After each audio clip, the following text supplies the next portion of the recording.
If you ever heard someone say, "Oh, I practice Reiki," and thought, "What the hell are they on about?" I got you.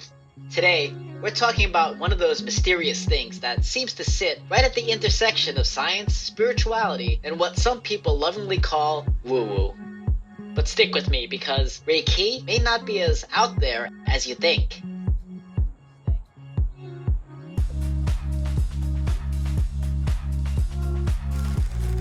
Reiki originated in Japan in the early 20th century, founded by Mikao Usui, a Buddhist monk and teacher. The word Reiki comes from two Japanese words, Rei meaning universal, and Ki meaning life energy. Basically, it refers to the subtle energy believed to flow through all living things, kind of like what the Force is to Star Wars.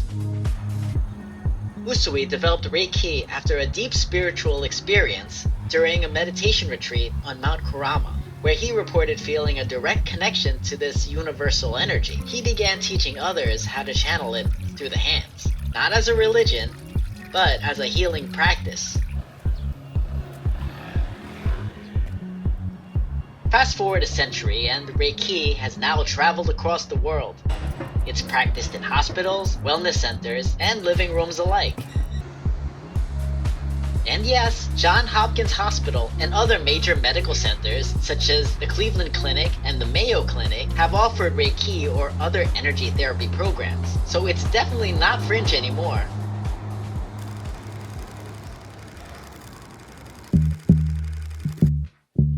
So what actually happens in a Reiki session?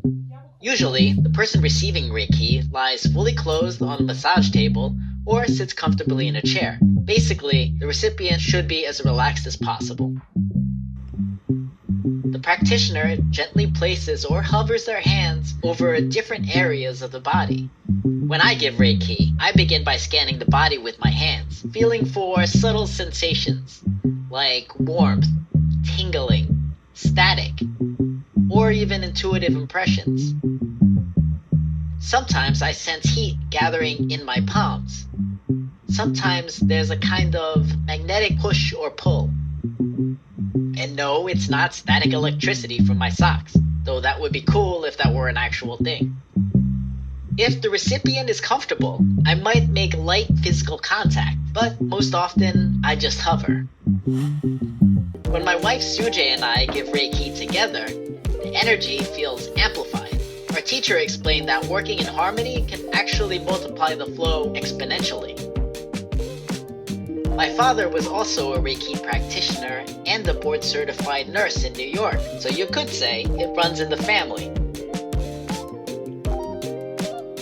People who receive Reiki often tell us they feel warmth radiating from our hands, even with their eyes closed. Some people fall asleep right away. Others describe waves of calm, deep relaxation, or even bursts of emotion. A few have said they start sweating or feel energy moving through their body. But nearly everyone reports feeling rested, lighter, and more balanced afterwards. And it's worth noting, Reiki isn't only something you receive. It can also be practiced on yourself.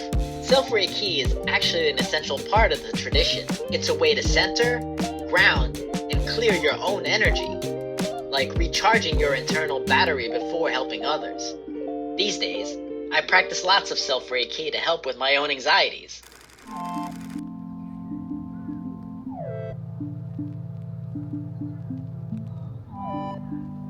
Here's how I like to explain Reiki.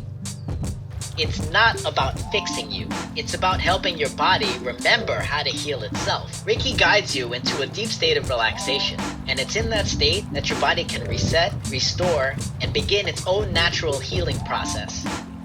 All the recipient needs to do is breathe. Slow, deep belly breaths. Reiki practitioners don't give their energy to someone else. We're simply channels for universal energy to flow through. In other words, we are the garden hoses. The water isn't ours, it just passes through us. And an important note, Reiki is not a cure or a replacement for medical treatment. It's a complementary practice that supports your well-being, whether you're managing stress, recovering from illness, or simply trying to find balance. Now let's talk science for a second. Over the years, researchers have studied Reiki's effect on stress, pain, and emotional well-being. While scientists haven't pinpointed exactly how it works, many studies show measurable improvements in relaxation, heart rate variability, and patient-reported stress levels. So while the mechanism remains mysterious, something clearly happens when people enter this calm, focused state of energy exchange. Even skeptics often agree that it helps people access the parasympathetic nervous system, the body's natural rest and repair mode. And for a practice that encourages people to slow down, breathe, and receive, well, that alone has tremendous value.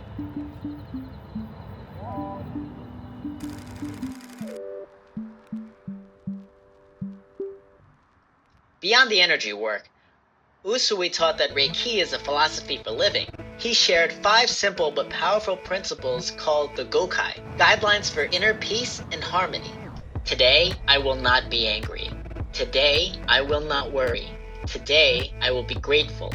Today, I will do my work honestly. Today, I will be kind to every living thing.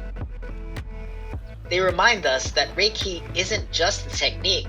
It's a way of aligning with compassion, mindfulness, and gratitude in everyday life.